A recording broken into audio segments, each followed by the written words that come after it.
তারাবি সম্পর্কে শুনেন। আম্মাজান আয়েশা রাদিয়াল্লাহু আনহা বলেন, রাসূল সাল্লাল্লাহু আলাইহি সাল্লাম এক রাতে মসজিদে সালাত আদায় করলেন। কিছু সংখ্যক লোক তার সাথে সালাত আদায় করল। পরবর্তী রাতেও তিনি সালাত আদায় করলেন এবং লোকসংখ্যা আরও বেড়ে গেল। অতঃপর তৃতীয় কিংবা চতুর্থ রাতে লোকসংখ্যা সমবেত হলো, কিন্তু রাসূল সাল্লাল্লাহু আলাইহি সাল্লাম গেলেন না।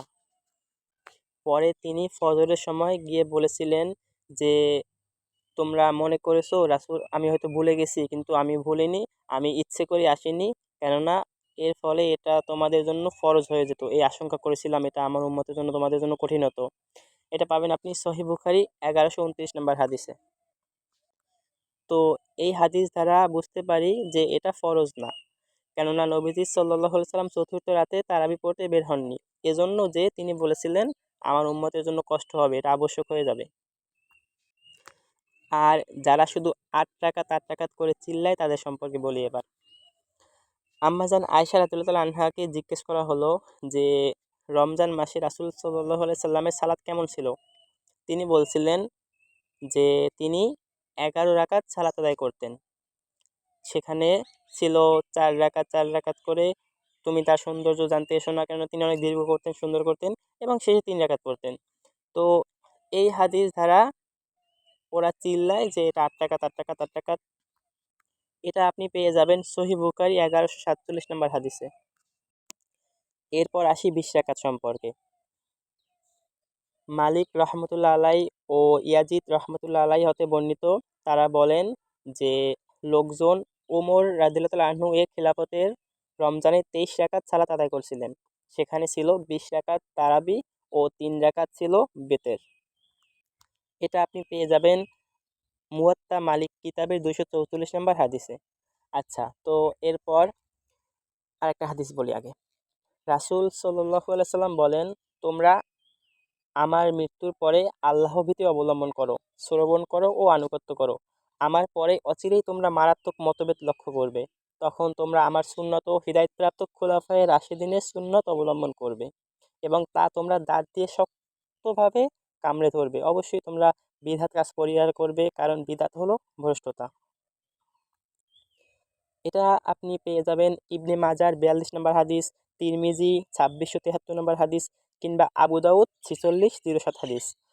তো নবীজি বলে গেছেন যে আমার ওফাতের পরে তোমরা আমার সাহাবীদের অনুসরণ করবে। আচ্ছা, এখন আমার কথা যে ওমর রাদিয়াল্লাহু আনহু একজন জান্নাতি সার্টিফিকেট প্রাপ্ত সাহাবী। তার মর্যাদা সম্পর্কে আপনি কি বুঝবেন? তার একটি কথার গুরুত্ব সম্পর্কে আপনি কি বুঝবেন? শুধু মনে করেন যে আপনি যেটাই বলেন সেটাই সঠিক আর বাকি সবাই ভুল, এগুলো মনে করবেন না। হ্যাঁ, আমি মানি যে নবীজি রাতের নামাজ 8 রাকাত পড়তেন কিয়ামুল লাইল, কিন্তু তারাবি এটা কত রাকাত তিনি পড়ছেন তা কোথাও উল্লেখ নাই।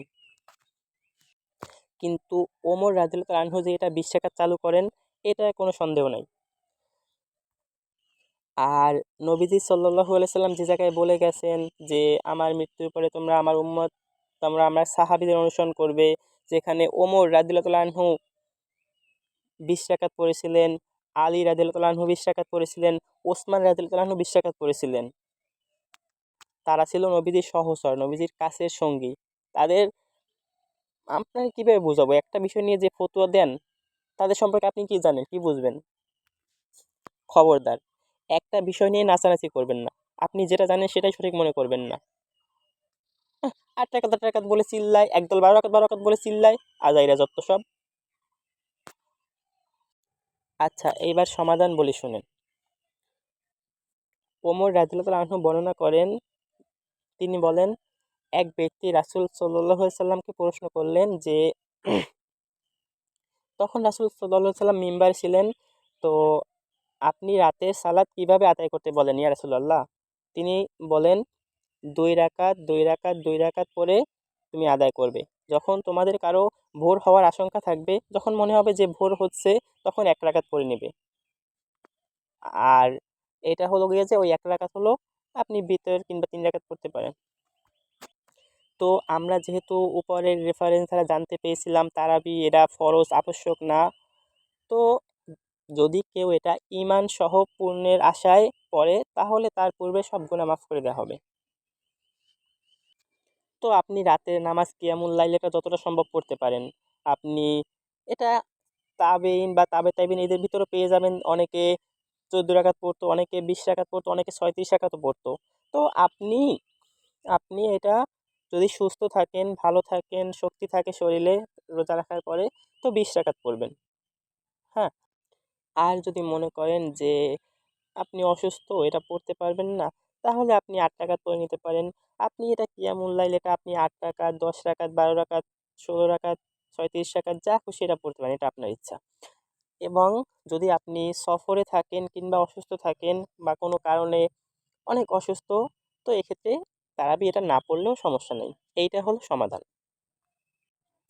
আশা করি এবার খুব ভালো করে বুঝতে পারছেন। মন গড়া কথা বলি নাই। সব রেফারেন্সের সাথে বলছি।